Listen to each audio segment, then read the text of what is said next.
शवाला असलम हमारी कॉरेस्पॉन्डेंट हैं कराची में, हमारे साथ उन्होंने हमें ज्वाइन किया। शवाला अब बताएं कि लास्ट ईयर मतलब एक पूरा एक डिबैकल था कि वो सारी दोबारा से टेस्ट लेने पड़े थे। अब तरीक़ेकार क्या मुख्तलिफ हुआ है, कुछ चेंज हुआ है, फुल प्रूफ हुआ है? शवाला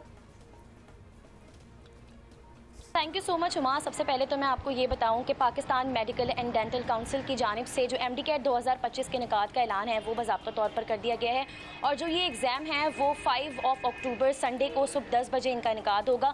सिंध में अगर हम बात करें तो इस दफ़ा जो जिम्मेदारी है वो IBS सक्खर को दी गई है। This is the second time कि जो IBS सक्खर को जिम्मेदारी दी गई है, क्योंकि 2024 की अगर हम बात करें तो उसमें डाउ यूनिवर्सिटी ऑफ हेल्थ साइंसेज को सबसे पहले ये जिम्मेदारी दी गई थी कि वो पेपर कंडक्ट करवाएं, लेकिन पेपर लीक आउट हो गया था, जिसके बाद इदारती अहकामात के बाद दोबारा ये जो री एग्ज़ाम थे वो नवंबर में हुए थे और IBS सक्खर को ये जिम्मेदारी दी गई थी।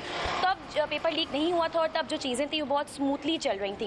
अब इसके साथ ही इस दफ़ा भी जो जिम्मेदारी है वो IBS सक्खर को ही दी गई है और रजिस्ट्रेशन का जो आगाज़ है वो आज से हो रहा है, यानी 8 अगस्त से। सो ये 25 अगस्त तक ये जारी रहेगा रजिस्ट्रेशन का जो पूरा ये सिलसिला है, और उसके बाद लेट फ़ीस के साथ ये जो पूरा मामला है ये 1 सितंबर तक भी जा सकता है, और जिसमें रजिस्ट्रेशन फ़ीस है वो 9,000 है, जबकि लेट फ़ीस के साथ 13,000 है। जी हाँ, अब ये भी बताइएगा कि लाहौर, पेशावर, मतलब ये यहाँ जो सारे टेस्ट वगैरह होंगे वहाँ फुल प्रूफ है, कोई चीटिंग नहीं होगी? पिछले साल वहाँ क्या हुआ था इन कंपैरिजन, ये भी ज़रा बता दें।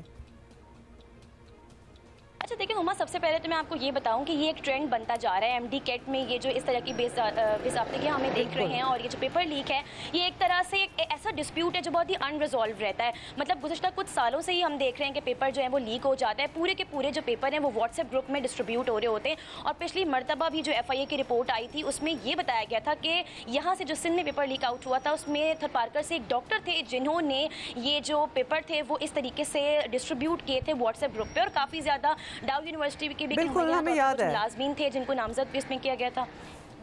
तो अब भी जो सिक्योरिटी है, देखिए सिक्योरिटी तो फुल प्रूफ होती है, उस वक्त भी सिक्योरिटी फुल प्रूफ होती है। दफ़ा 144 भी जो इम्तहानी मराकज़ हैं उसके अतराफ नाफिज कर दी जाती हैं, लेकिन स्टिल आपको पता है कि जब तक अंदर के लोगों की इन्वॉल्वमेंट ना हो चीज़ें नहीं हो पाती हैं। तो सरपरस्ती ऑब्वियसली अंदर से ही लोगों की ऐसी इन्वॉल्वमेंट एब्सोल्युटली शवाला, बस हमारी तो यही दुआ है कि अब जो है वो पेपर भी आउट ना हो, और ऑब्वियसली जो जेन्युइन BDS और MBBS करना चाहते हैं और वो टैलेंटेड हैं, पढ़ सकते हैं, चीटिंग वगैरह नहीं करेंगे, वही एडमिट हों और वही जाएं, because we have seen this happen so much in the past. Hopefully paper leak नहीं होगा, चीटिंग भी नहीं होगी।